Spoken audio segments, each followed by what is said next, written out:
We live? Live. I'm waiting for you to intro. You know what today is? Boxing Day? It's Boxing Day. All right. Welcome to the Sid and Sonya Show. Live from the Civic Health Center in K-Dub. Yeah, right here. What is it? K-Dub? K-Dub. K-Dub. Southwestern Ontario. Yeah, it's the K-Dub. Okay. All right. K-Dub. I thought it was the KW. No. It's the K-Dub. The K-Dub. I'm not cool enough to know that. Right. Not cool enough, guys. It happens. No. Oh, we got a special, super special guest today. Very good snooker player. Oh, yes. Snooker. Is it snooker or snooker? I always thought it was snooker. It is snooker, But why does everybody else say snooker? this is true, right? Some places they say snooker. A lot of places say snooker. I think Americans They do a lot of things. Sorry, they American call it friends. snooker, but I think it's So actually many wonderful snooker. American friends. It's not your fault. Now, if you were in England, how do you think you would say it? Because isn't the birthplace of, I think the birthplace of snooker. Would you like to play some snooker? Yeah. Could we play some snooker Would you like to have a cup of tea, sir? with crumpet? Did you have tea crumpets? Of course I have crumpet. Crumpets. What is a crumpet? Do you want me to bring in crumpets? You I can want get crumpets crumpet. here. Okay, I'm going to bring some crumpets. I know what crumping Good morning, is. sir. You don't I can't do that either. Can you crump? Can you crump? I can't crump. Good morning, sir. I think my volume is down here. Good morning, everybody. Yes. Hello, Russ. What's happening, Sid? Oh, just living the amazing dream here with Sonya. Yes. He got a 2-week vacation from me, so. She was away. Sid still looks like he's 160 pounds. 168. That's not bad. That's not bad, bro. That's not bad. Yeah, good. What is the scale number, though? Huh? What is it? It's 100 to 100. I'm building these days. I'm building. You build it? That's what else. I'm building. Okay, all right. Hey, listen, So- fighters today who are walking around weighing 190 are fighting 135. So It's don't true. worry about it. It's true. It's true. You're good. But wait, you ask Russ, do you know anybody who's a heavyweight who can run for 4 minutes? They got to jog for 4 minutes. I'm sorry, repeat the question. We need a heavyweight who can jog right. for 4 minutes, according to Sid. All right, Coach, here's what's going on. Tell me. So I've been entwined in the amateur Olympic style boxing for the past 5 years, helping some athletes get to the Olympics. However, my love is for the professional boxing game. There's just nothing like it. And after 2024, I'm going to go back into, professional boxing, helping coach and that sort of thing. So I'm starting to prepare my roster. And I don't know why, but I want a heavyweight. I want a heavyweight, coach. Everybody I wants a a heavyweight, bro. Everyone wants a heavyweight. I know. So I posted on Facebook. I'm like, hey, I'm looking for a heavyweight, and I got. Did you get some? Oh, I got about 6 fights, and one of them was actually a former Canadian champion amateur. So Okay. this is what you. And I said, no, I don't need no You experience. ask like every 4 to No 6 months. experience necessary. You just got to be able to jog for 4 minutes consistently.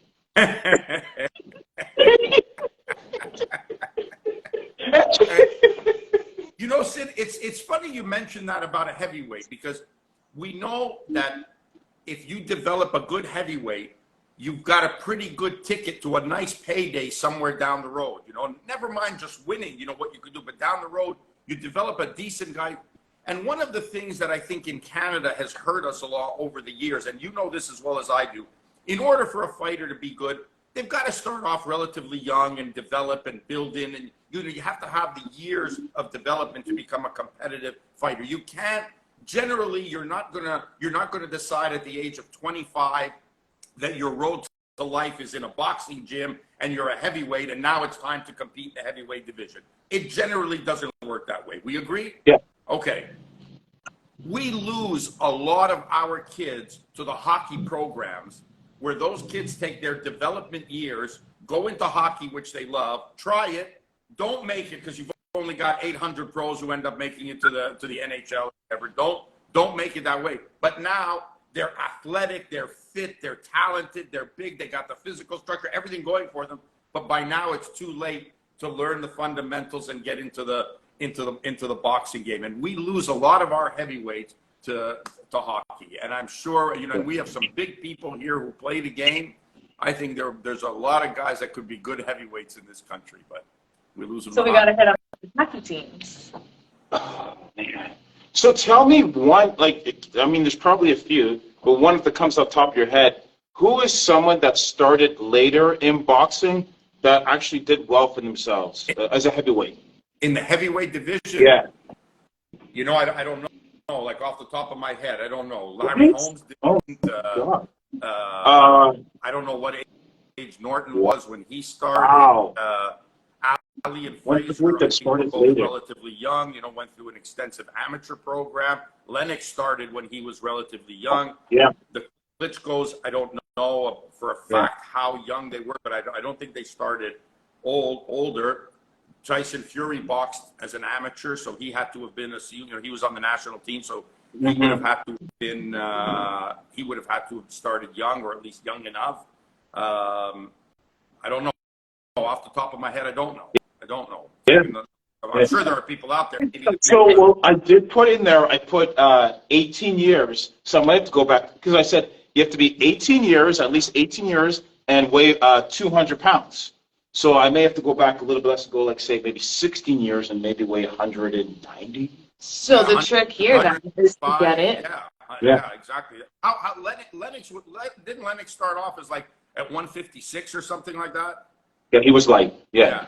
Well, someone just said Foreman started late. I guess they just saw the movie. So Foreman was, he was what, 18? So he was late. Deontay Wilder started relatively late. He only had like 17 fights by the time he went to the Olympics. Okay. All right. So it is possible, but it's a little bit harder. Hey, you're talking about two of the hardest punchers in the history of the game, by the way. Just as a sidebar. Yeah, that's right. Yeah. But that is the thing about the heavyweights, though, right? Like Just don't get a slow heavyweight that's boring, okay? No. I don't like watching a heavyweight fight where they're slow, they're just constantly grabbing, there's really no movement. That's just boring. So I'm thinking three things, for a heavyweight. This is really, really rudimentary. But one, they got to be able to take a punch, right? So first day we get him in there, let him have it. I'm going to walk in the door. Can you take a punch? Because I've seen some amazing heavyweights. Amazing. Everything. And you're going to get hit as a heavyweight, so it's going to happen. Okay. So, take a hit. Good chin. Give me one more thing. I got it. What's one more thing? Good heavyweight. We're talking top 20. Top 20. What are the things you need besides having a good chin as a heavyweight? Top 20. Well, power, for sure. You got a guy who can punch. So I'm going to get that punching thingy. I'm going to get them to smash it. Boom. Let's see if we can. The punch thing, it's like a speed bag, and you hit it and it measures how hard you punch. Oh, yeah, okay. All right, so they got to be able to punch hard. Okay. Right? And they got to be able to run for 4 minutes. You're committed to that 4-minute run, huh? Yeah. 4 minutes. Yeah. Professional. You're like for a professional fighter here. They need more than 4 minutes to move. But do you notice I didn't say 3 minutes because 3 minutes is one round is 3 minutes. Yeah. I went above and beyond. Like, listen, I want them to actually be able to last one more minute than one round. Like 4 minutes. If you can run for 4 minutes, you can get through one round. Anything's possible. You know what I would even add to that? They have to be able to lateral movement in the ring for 4 minutes. Not even necessarily jog the street, because jogging like this is different than this. Okay, so I'll just make them run forward, backwards, sideways for 4 minutes. Okay, I like that. Also, I want to be there for testing day. Testing day? Yeah. All right. That's good. Yeah. That's Coach. It's good. It's gonna be good to see you there doing that, Sid. I think. I can't wait. Well, we're gonna connect. I like. So again, speaking about my addiction to professional boxing, why do you love it so much? Obviously, you love it. I see you traveling all around the world doing this boxing thing, and there's more to it than just you. I mean, you've seen so many fights. You've experienced it right there.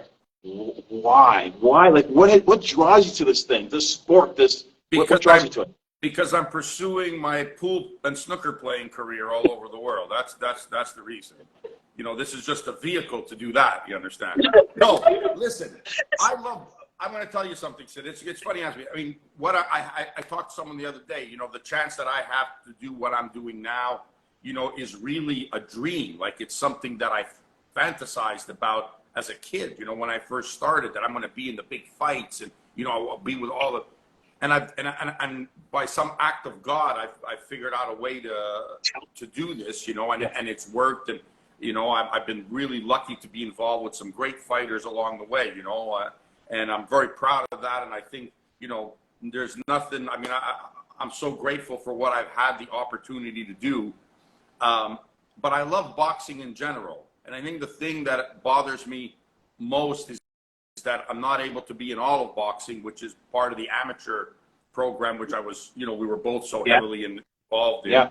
And it saddens me now to see what's going on in the amateur world, what happens. Like, I was just talking to some guys who are preparing to leave this weekend for Colombia for it's an Olympic qualifier, if I'm not mistaken. Cali, Colombia, And they're all paying their way to go there, you know, and I mean, the sport has just, you know, fallen so badly in Canada in the amateur program that, you know, you're on the national team and you have to pay to travel. And what's happening is if you don't pay, well, they'll send somebody else who will. So there's no unity among the fighters. But yet all the administrators are getting all their money, you know, and all the officials are getting their money that they're getting, but the fighters are not. And I think it's disgraceful. You know, I think the whole system is screwed up, and it might be all the way from on the podium on down. I don't know enough about it. I've been out of it for over 10 years. You know, I'm just disgusted with the way it is, and Canada just hasn't had the performances that it's supposed to have, and the development program is not happening. And what that's doing is that's making people turn pro earlier, and some who probably shouldn't turn pro or aren't ready to turn pro are turning pro. And now the pro game is becoming the new breeding ground for fighters who are not getting what they need in the amateur program and not meeting the competition they need to meet in the amateur program are now turning pro, and it's dropping the level of the pro game as well. So, you know, I guess I got lucky doing it in the time I got lucky doing it, and we went through what might be the golden era of boxing. Yeah. People, you know, 50 years from now, people are going to look back and say, Sid, we were part of the golden era of Canadian boxing. And, you know, I'm very fortunate enough to have done it that way. So, yeah. Nice. So is there an opportunity, because listening to you speak there, is there an opportunity then at the pro level where it's like, okay, you had a few amateur fights, you're not yet ready to be like a high-level pro, but we can put you in like at a grassroots pro where the fights are going to be competitive, and it's about development, where it's not like, okay, you start as a pro and there's an A side and a B side. You know, if you're not on the A side, you know what's happening to you. But where there's like still development, like is there an opportunity for that where like, okay, it's pro, but it's development like that here? I don't think it's done on a global scale or on a promotional wide scale. It's more done on an individual scale where you're going to take your fighter, turn them pro, and you're going to develop them as you see fit, use the fights that you see fit to get them better, you know. And if you're good at doing what you're doing, you will develop your pro. Yeah. And the promoter you're working with will understand that, and the matchmaker you're working with will understand that, and you'll develop your guy. I don't think you're ever going to see in pro boxing organization where, you know, a stable of fighters you might have 5 guys that you're working with, and you're going to develop them all the same way and move them the same way. But I don't think you're going to see that globally around, you know, the whole pro scene. I don't think that's going to happen. Okay. So aspiring pro fighters, to break that down for you, basically, if you're turning pro and you don't have enough amateur fights, you will be on the B side and there'll be an A side, unless you have a promoter that's looking out for you or a stable that's looking out for you to actually develop you. That's just the nature of the game. Yeah, it is. And that's sad, you know, because that's what the amateur program was supposed to be for. But now with the emergence of all these YouTuber guys and celebrities and basketball players, and anybody can just get a license and turn pro. This has changed the game completely, and people are just skipping that whole development program that you, Sid, suffered through as an amateur. And I know for a fact that the suffering you did as an amateur was far worse than the suffering you did as a pro. Because in a pro, at the end of the day, you know, you ease the pain by going to the bank and depositing the check, you know, and that eased the pain. But in amateur boxing, that didn't happen. And you traveled all over the world doing things, fighting on the national team for nothing. You know, you worked hard to do that, to become the pro that you became. And people are missing out on that experience, valuable experience now. And it breaks my heart, bro. It really does, that I got see these kids, you know, on the national team. You're training at the training center. They got a center going. Everyone has to move here and you're paying your own way to go. It's like, it's become, if you have money, you can go. If you're affluent, you can go. We've turned from being a sport that, you know, didn't cost you anything to participate in. Now you have to have money to do it. Boxing has become an affluent sport now, and it's sickening, really. Disgusting. Like the music industry, local artists pay to get on a top artist show, right? So a top artist comes into the city. If you want to play on that show, you can, but you got to pay to play. That I did not know. Yes. That's pretty. Yeah, you got to pay. Gangsta. There's a lot of them around here. You got to pay to play. You want your name on that ticket with that artist? You're paying out of pocket. You got to sell your tickets. And if you don't make it, you're paying for those tickets. So it's essentially the same thing. Well, speaking of paying, I have $1 million idea that I'm going to give to you, Russ. It's a gift. Ooh. Yeah. This is $1 million. Just wait. Anybody watching? It's for Russ. Russ has got to get on this one quick. All right. For Russ. So one of the things that Russ does, by the way, for people who don't wear Rival, is Russ just doesn't make equipment. He evolves equipment. Yes. So the angles of the glove, the way they wrap up, like it's really thought out. And like, how can I make this better for the fighters? Yeah. Right. So I was watching Sonia wrap her hands, and the very first thing she did was roll out her hand wraps. Yeah. And I'm like, why don't they wrap them the other way? Right. So you start with the loop and then wrap it around, as opposed like that is. So mine are usually wrapped that way, and I usually hold them with a hair elastic so that I can just roll them on and unroll them. Yeah. But these were washed and then wrapped. But when you get your wraps, you have to roll them out, and then you come from the other side. But they should just wrap them the other way. And then you start with the thumb, and then you if the thumb hole was slightly larger or like elasticy, so you could wrap it around after, you could totally do it. Yeah, it's a totally feasible thing. It's a Rival. Only Rival will do that. Yeah. This is your $1 million. This is your $1 million idea. Okay. I want you to call the manufacturer and explain that to them of how they're going to hold those two pieces together. Right? How they're going to hold them together when they put them in packaging. The thumb just needs to be a little bigger. The string needs to be a little bigger so it can wrap around, and you're golden. I'll draw it up. I'll send it to you, Russ. I'll send it to you. Now you realize that as a first-time user, after you put your hand wrap on, when you have to go through the tremendous labor of unwrapping the wrap the way we do it, after you finish with that and you wrap up your own wrap, you can do that, right? You understand that?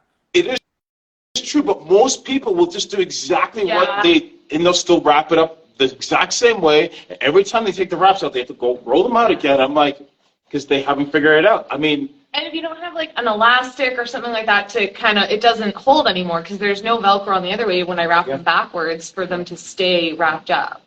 This is called a differentiator. This sets you, like, just beside the quality product. This is it. This is it. Like, Rival. Only like it would be. It's true. If they were the only ones. If you guys are the only ones, it's. I mean, you could probably even patent it, but we won't talk about that. All right. Wrap it the other way. Good, Sid. I'm glad this was not wasted waking up this early in the morning to be with you. So that's good. Yeah.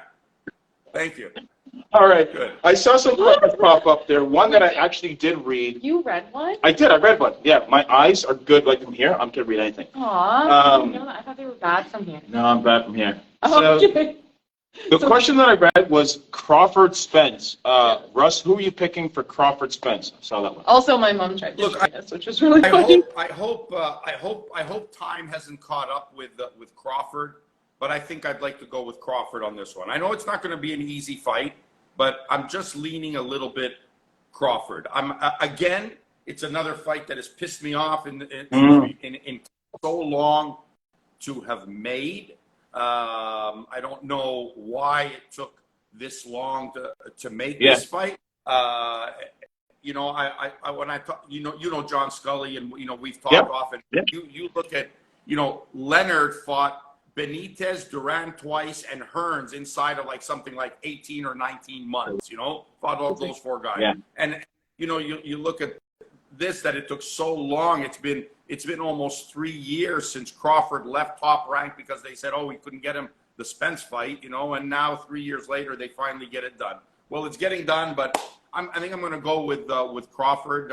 I'm not sure if he'll get the knockout on this, but I like him down the stretch, and I like him coming on, and I think just a tad more than Errol, but it's a real pick'em fight, though. I'm not 100% confident. I'm not betting the house on this one. When you say a tad more than Spence, a tad more what? A tad more power? Like a tad more like what? What's that thing? I think a tad more champion. A tad more fighter. A tad more. He'll get down into. I'd feel a lot more. I feel better if it was 15 rounds, but I think he proved in the Porter fight. He can start to come on and start to dig. I think he finds another gear when he needs to find it. As a matter of fact, I think the fight could very well be that Spence could be ahead going into the middle rounds. I think Spence could come out with an early lead in the fight, and then Crawford finds ways to get to you, and he's hitting hard, and he's very strong. I've always said he's like a middleweight, and I contend to this day that if you put Crawford and Marvin Hagler side by side of each other, they're the same size. Yeah. So, Yeah. Well, really good. It'll be interesting. I gotta apologize. I didn't mean to do this to you. This wasn't intentional. This thing behind me. Right? I know. I saw that. I'm like, you know that? I'm sorry. I know. I block it with my head. I got Ali on this side. I'm sorry. I got this one here. This is when Lennox and I were, and the whole gang when we were in Seoul. This was one of my first big posters. That was Seoul, Korea. So that's a memorable one. Wow. That's pretty cool. Wow. The Hopkins fight that I did behind me was my first broadcast of a fight that I did for pay-per-view international. So that's why that's there. So sorry about that. Wow. So you know what? Maybe next week I'll wear my Hopkins versus Kovalev shirt. Oh, really? Yeah. We'll see if I can see what trigger I trigger. But seeing that Seoul Korea one, for those who don't know about boxing, amateur boxing in Canada, I think back in those days, Canada was ranked like number 5 in the world for boxing. Technical director was Matt Mazursky. And you were around that, what made that program so special? Because I want to know, can we rekindle that? What made that program so special? That Seoul, before Seoul was it LA? Was it LA? Before Seoul was LA, 84. Right, that's where Lennox stuck around. Right, because we had that 8-year period. Yeah. What made that program so special? Because Everton Marcus, we had listen, it wasn't this one fighter. It was. We also There was a lot. also list great fighters that didn't go to those games. Otis Grant for one, right? There were great fighters that didn't go to that game. Dominic D'Amico didn't go to that game. There were some good fighters who didn't end up making that team. That's how deep the talent pool was. I don't know what happened, why, but what we got to do is look at the 88 team and then roll back to when all those kids started boxing in what would have been the late 70s, early 80s. And I think what we saw at that point was a big migration into Canada from certain countries, Jamaica being one of them, and kids started coming over and entering the boxing programs. And this is coming off of the 76 Olympic Games, where, that was here in Montreal. So there was still popularity. Gyms were happening. The pro scene was okay. There's boxing going on, you know, and people were turning pro, and there was happenings going. You know, there was a fight scene that was going on. You know, if you look at Toronto, you know, Eddie Mello, you know, had come out of Toronto, was very popular in Montreal. You know, things were happening, and boxing gyms were. So these kids went into the program, and I still contend that those guys that got into that program still got in with the last batch of old school trainers, which I'm very fortunate enough to have been a part of, even though I was very young. So it's my connection to the past was through these people. You know, they connected with the last batch of great old school trainers who were still around at the time. And you think about, you know, the guys that were around during the '84. Kenny Hamilton was one in Toronto. You know, Adrian emerged, you know, as a key player, brought a lot of experience over. God rest his soul. I miss him. You know, like, you know, these guys started developing fighters. A.B. Pervin was still going strong. There's a lot of good fighters, a lot of good boxing people were still in the game. And let's face it, you know as well as I do, leading up to those '88 games, there was no such thing as boxercise or fitness boxing or anything. Didn't exist. Like, it wasn't. A boxing gym was exactly what it was, a boxing gym. It was opened up by a guy who loved the game. He had a job, so he opened up a place where he got the cheapest rent possible. So the plumbing never worked really well. You know, the roof was breaking a little bit, you know, but he saw a vision where he could put a gym in there. Arnie Bean, how could I not mention Arnie? Or, you know, my God, the number of fighters that Arnie produced, you should be slapping me for not having said that right off the top. You know, I'm old. You know, these were the great guys who bred these fighters. And that's why I said it's not only the great ones who went. Think of all the ones that were left behind that didn't go to Seoul in '88, and that road that was traveled, and how great our teams were that put Canada in the top 10 in the world. Think about that, Sid. We're in top 10 in the world, you know, and produced, you know, throughout the '80s, produced some great fighters.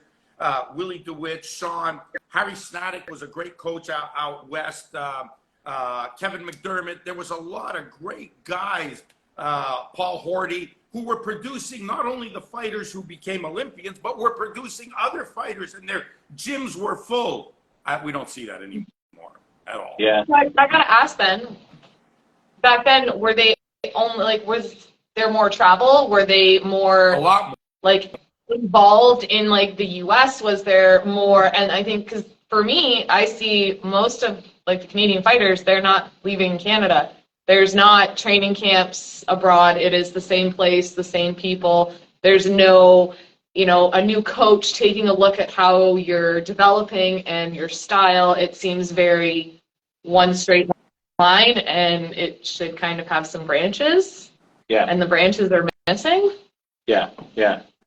Just for me, and I'll let Coach speak to this, but I was very fortunate enough to be given a document called The Road to Seoul, and it's Matt Mazursky's notes of the 8 years leading up to, and he documented everything. And I got to see Egerton Marcus's, like, his progression. These guys were doing like 20 to 25 international fights a year. Yeah. And Egerton Marcus, this guy was a beast, man. Like, he was, he was like, so a lot more international fights. I mean, I think like, I feel like that's even crossing the border, like the Canadian fighters who are taking those fights in the U.S., who are doing those training camps and going down for sparring in the U.S., they're the ones that you actually see developing in Canada. Yeah. They're the ones who you see growing and not kind of staying on that stagnant line because they're not just staying at home. And not only that, but Canada continued to evolve, because if you roll back before Seoul and you go to '84 into LA, and the development program that came up, you know, and where the fighters and the, you know, the trainers were teaching their fighters real fighting skills, and moved to '84. Okay, albeit a boycotted Olympics, you had Sean and Willie, who were obviously the pillars. Dale Walters was a great fighter, great bantamweight, you know, in that era. Great performance from the Canadian team all around, and then that continued through to '88, you know, and where emerged talents like Asif Dar. Remember Asif? Like, I mean, oh my God, you know, Asif could fight his ass off, man. Yeah. You know, I mean, we developed so much talent along the way to get to 88 that Canada started to, you know, pull on our suspender straps and say, yeah, we're good. We're damn good. We're good. And in 1986, we put, I think we came home with 6 gold medals, or 6 guys in the finals, 5 gold and 1 silver at the Commonwealth Games. Canada was the Cuba of the Commonwealth. And that's all the way I can put it. We were the Cuba of the Commonwealth. We dominated the Brits, everybody. You know, we dominated. And to have seen us fall off like that in what has been a free fall, you know, because politics got in the way and amateur boxing as usual, and egos got in the way, and we're great and we know what to do. We didn't do anything to further develop the program the way other countries did. And we just, in one Olympics, we went from 88, where we had 3 medalists, into 92, where David DeFeobon got a silver, and we haven't seen a podium. No, we had 88, we had 92, Mark Leduc, right? We had Mark performance, right? And Ray Downey was there as well. And then the fall off in you know, in 96, in Atlanta, where David DeFeobon won this, and we haven't looked at it. We haven't been anywhere sniffing at a podium since, you know, and it's sad. And politics killed that. I don't care what anybody says. The politics of amateur boxing, the structure of amateur boxing, everything, the teaching of amateur boxing, the people that they wanted to expel from amateur boxing, all that contributed to the demise of amateur boxing in this country. Fact. Yeah. And you've gone right back to where we kind of started. And at the end of the day, we still need to have a solid amateur boxing program. So, you know, even though I'm going to be entering the pros, we still need to make sure that amateur boxing has a good, solid root foundation system, because that is really like what is going Well, it's your starting ground, right? If Starting you can't, essentially, I mean, I don't see how people can just jump into the pro game with 2 or 3 amateur fights, because you have no experience. Yeah, you might, you know, a few hits, but you don't really have any experience. Yeah, I think we might be missing the point a little bit as well, in that, you know, fighters have to learn. They have to train. They have to learn. And right now, people are opening up boxing gyms as businesses.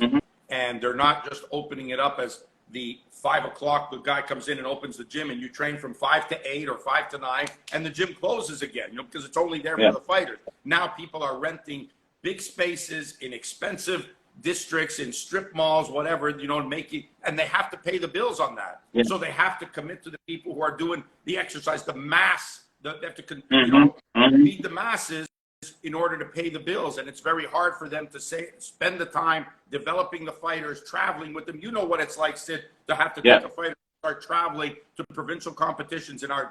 Even our provinces are big. Forget about the country. The province is big. You know, when you lived in I don't know, let's say Port Hope, and then you had to fight in Windsor, it was the end of the world, man. We had to drive through. Where were you going? You know, like, and coaches did that in those days. And your coach paid for those things, you know, and took you on those trips and piled everybody in the car and off you went. And we did all that. And it doesn't happen. It doesn't happen now. And like I said, you know, to see these guys having to pay to box for Canada, you're paying to box for Canada? What? You know, if you're paying, you should be wearing your own uniform from your own gym when representing them, instead of wearing the Canadian uniform, because Canada is not paying for you. Yeah. I'm gonna bring that up, by the way. At least the sponsor, like, you put Canada, but who's like really, where you're from? Who's really like that? Who's supporting you? Who's got your back? Exactly. Yeah. And you remember how thrilling it was when you made national team, when they gave you your uniform and you got your tank top and you got your shorts and your boots and your tracksuit. I still have mine. You know, I still have mine. And now it's ridiculous. Yeah. It was. I mean, I hope you don't think I'm sounding old and bitter by saying this. I'm speaking for the fighters today who are having to dish out this kind of money to go. No, you were bothering me. You were just talking. Yeah, you were just talking to, you know, it is not a cheap thing for these fighters to go and do. Yeah. And the Olympic run is, again, so Cali, Colombia. Then it's another tournament, the Pan a.m. qualifiers, which like so there's a lot going on, to qualify for the Olympics. So Yes, it's there quite expensive. So not only do you got to be good at boxing, you got to be good at fundraising. Yeah. Yeah. You know what? Another thing, I don't know if you know about this, but you know what? Another thing that's wrong in the Olympic weight classes, you have a weight class at 57 and you have a weight class at 63.5. Nothing in between. Yeah. They just did that. 57, 63.5. Make your choice of which class you want to be in. You know how much weight that is? Well, you know. I don't keep up enough with the weight class of amateur weight classes. Yeah. That's a thing. Yeah. Wow. Here's another interesting thing. So the males don't wear headgear. Yeah. And the reason why, they said, again, when they said it's safer without the headgear, doing the headgear. Bullshit. Females But the females wear headgear. Yeah, so I'm just like, so what is it? Why? So is it why did we safer do? for? I don't know why we did away with the headgear for one, not the other. But it's interesting. Well, especially if it's like based off safety. Yeah. It's sickening that we don't wear a headgear because everybody knows, and you know as well as I do, the headgear has nothing to do with getting knocked out or getting hurt or being able to stop a guy. That has nothing to do with it. You know that as well as I do. You hit a guy on the chin, see you, sayonara. You know that's it. It's a wrap. Okay. But what it does do, you can go through your entire career without suffering a cut, and that's important, especially in a tournament when you're fighting a 4-day tournament, and getting cut. And I respect all the guys who did this before without the headgear, in the 76 Olympics, they bought, but we don't know the countless stories there must have been in international competition where a favorite in the competition gets cut and doesn't pass the medical, they don't let him through. Or you allow the politics to come into play and they let one guy go through, but another guy, oh no, sorry, you don't pass the medical, because of politics. So I think it's ridiculous that they removed the headgear. Nobody ever complained, oh, I can't win because I have a headgear on. Nobody ever said that. Things that were never said. Right? Yeah. The headgear should be brought back, 100%. Yeah. It's got to be the same for everybody. Yeah. You have no idea how hard it was mandated to bring in the headgear so that Canada could continue to receive funding, because there was a time where they were going to stop funding because they considered it too dangerous, it was like pro boxing, so they lobbied, and Al DeCarry was a longtime friend of mine, God rest his soul. He was one of the guys who worked in lobbying to get Sports Canada to accept boxing again, and it was on the condition that the headgear came in, and that's how the headgear started. And that started right when I was starting in boxing, that the headgear started emerging. It started being an optional thing, and then it became mandatory. Same thing in the States, right around the same time. That would have been in the late 70s, early 80s. It was optional, then became mandatory, and everybody did it. And look at the great fighters we produced with the headgear on. Come on, man. It didn't even matter. No one even cared. It almost complemented the uniform. It was nice. It was nice. Yeah, I agree. Everything all comes together. And it gives the judges another color, like, so red headgear, red gloves, but like it's just easier to be able to distinguish, who's getting the point. Forbid they can't remember who's in the red corner or blue corner, Yeah, heaven forbid they can't figure that out, right? So. That always gets me. Are you ready for our rapid fire? All right. So, Russ, if you don't remember, at the end of the show, we get to ask you one question. It could be about anything, and you have to answer it truthfully.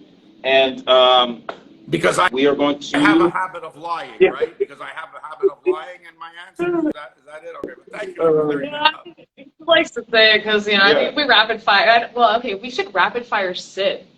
Yeah, that's episode 99. So after I'm done and I don't we need rapid to do fire it. Sid. We can talk to Sid for sure. Sid needs to be on the receiving end. That's a fact. Yeah, right. Okay, so. Go ahead. Okay. Russ, you have played snooker many places around the world. If you could pick one person specifically to play and one location, where would you pick and who would you pick? That's good. I liked it. That's not bad. There's a lot of great places, but I think the place that I'm treated the most at home is the Stephen Charles Snooker Club in Manchester, England. Oh, Manchester. Yeah. in Manchester. And if I could play one guy, are you talking living guy right now? Anybody at all? Yeah. I think the one guy I'd want to play, or one or two guys, would either be Stephen Hendry or Ronnie O'Sullivan. I feel like there's so much I'd want to ask them. But Hendry was the king during my era of loving snooker. So maybe Stephen Hendry would be the guy I'd want to spend that one frame with at the Stephen Charles Snooker Club. And they have outstanding food there, and they feed me and take care of me. So I love that place. So I'm going to say Stephen Charles Snooker Club in Manchester. Right. Stephen Hendry. I've actually watched him play on ESPN back in the day. This guy was like, yeah. I don't know why I was watching snooker on, but I would watch this guy. It's like, that time that you watched some questionable YouTube videos. Oh, you're talking about when you watch YouTube. I had to watch it. Mayweather versus. I'm still mad at you for it. That's okay. Still mad at him for it. God, he got what was coming to him. All right. So I'm just gonna go one step further away from. Oh my gosh! Now you made me forget my question. Oh, you have to come up with a new one. That's okay. I will. It was about a sport. It was. Oh, coaching. All right. So I know you're a boxing coach. If you could coach any other sport in the world, what sport would it be and why? Be baseball or hockey. But I think team sports. Baseball. Baseball. Why I think baseball? I don't know. It was my first love growing up. Like before, it was my first love. We got the Expos in 1969, and I literally lived a 2-block walking distance from Jarry Park where they played. And my father loved baseball. He introduced me to baseball. I watched the Expos play. I played the game as a kid. I really thought I was going to be a professional baseball up until I was 15 years old. Only God himself could have told me I wasn't going to play professional ball, Yeah. But that didn't happen. There's not a lot of demand for 118-pound players in baseball. I think of baseball. I like the science of baseball. I like the individuality of it. It's a new game every time the ball is pitched. And it may be arguably, from a skill perspective, might be one of the hardest games on earth because I don't know if anybody realizes just how difficult it is to hit a ball thrown by a 200-pound man on an elevated mound coming at you at 100 miles an hour from 60 feet out on you, and you have to hit it with a 2-pound bat in your hand. Not easy, bro. Crazy. Yeah. That's a little scary. Crazy. When you describe it like that, and then I'm picturing myself, and I'm like, yeah, no, that doesn't sound fun. Back off the plate. Back up. Yeah, 100%. Imagine. Think about that, right? Like, you have to think about that. And I love that stuff about baseball. I love the lore of baseball. I love the history of baseball and what it brings, and the people who played it and why they played it and who were the greats. And it's also a very technical game, like boxing. There's techniques in doing. There's a technique in picking up a ground ball. There's a technique in fly ball. There's a technique in pitching and batting, and I love that stuff. I love where there's a skill set and a technique. That's why I said hockey, because if it was hockey, I love the goaltender part because I was a goalie and the technique that's involved in being a goaltender. I love that. The skill set needed for that and what you should do, how you should play it, how you should move, how you go left, how you go right, how you come out. So I like the stuff that's technical. So yeah, those would be my two. Nice. Good. How about you? Football. Football. That's such a typical Defense. You get to just hit people like you just yeah. Like that. Yeah. But how difficult would it have been for you, Sid? How difficult would it have been for you, Sid, to pursue a football career? Like would the size have been a problem? You have to have been a running back, right? Yeah, Like I would have been like a safety, right? A safety, been a safety. Fast, powerful, smart, But you're too small for that. Yeah, I know, yeah. Yeah, I was gonna say. But you couldn't be on the line. Yeah. You couldn't be on the line, could you? Right? No, not on the line. Definitely No. Oh my gosh.